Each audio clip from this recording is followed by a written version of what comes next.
गंगा नदी के किनारे एक साधु रहते थे। वे न केवल विद्वान थे बल्कि उनके पास जादुई शक्तियां भी थीं। एक दिन वे ध्यान में मग्न थे, तभी बाज की चोंच से एक चूहिया छूटकर उनके हाथों में आ गिरी। उसकी छोटी सी पूंछ व काली चमकीली आंखें थीं। उन्हें वह बहुत अच्छी लगी, पर घर ले जाने से पहले उन्होंने जादुई मंत्रों के प्रयोग से उसे एक लड़की में बदल दिया। वे उस लड़की को घर ले जाकर पत्नी से बोले, तुम हमेशा से संतान चाहती थी न, तो लो, आज से यही हमारी पुत्री है। इसे पूरी देखभाल व स्नेह से पालो। साधु की पत्नी भी अपनी पुत्री को देख प्रसन्न हो उठी। वह उसे राजकुमारी की तरह पालने लगी। साल बीतते गए, नन्ही लड़की एक सुंदर युवती बन गई। जब वह 18 वर्ष की हुई तो साधु व उसकी पत्नी उसके लिए वर तलाशने लगे। साधु ने कहा, मेरी बिटिया का विवाह ऐसे व्यक्ति से होना चाहिए जो सबसे बड़ा हो।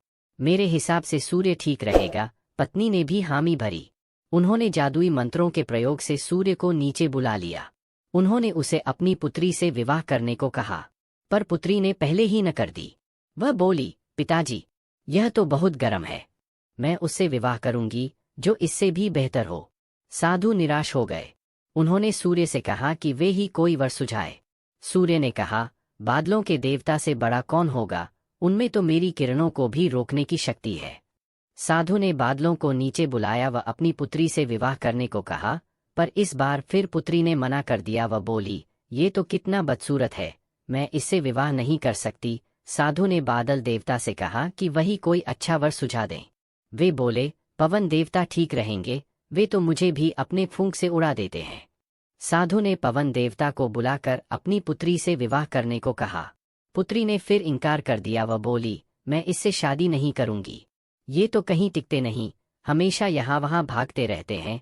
साधु ने पवन देव से पूछा, क्या मेरी पुत्री के लिए ऐसा वर हो सकता है जो आपसे भी बेहतर हो? पवन देव ने कहा कि पर्वत देव मजबूत व ऊंचे हैं, वे मेरा भी रास्ता रोक देते हैं। साधु ने पर्वत देवता से कहा कि वह उसकी पुत्री से विवाह कर लें। पुत्री ने फिर से मना कर दिया। वह बोली, ये तो बहुत लंबे, सख्त व कठोर हैं, मैं इनसे विवाह नहीं कर सकती, इनसे भी कोई बेहतर चाहिए। पर्वत देवता ने चूहे का नाम सुझाया। वे बोले, माना मैं काफी सख्त, मजबूत व ऊंचा हूं, पर चूहे मुझमें भी आसानी से बिल बना सकते हैं। साधु ने चूहे को बुलाया।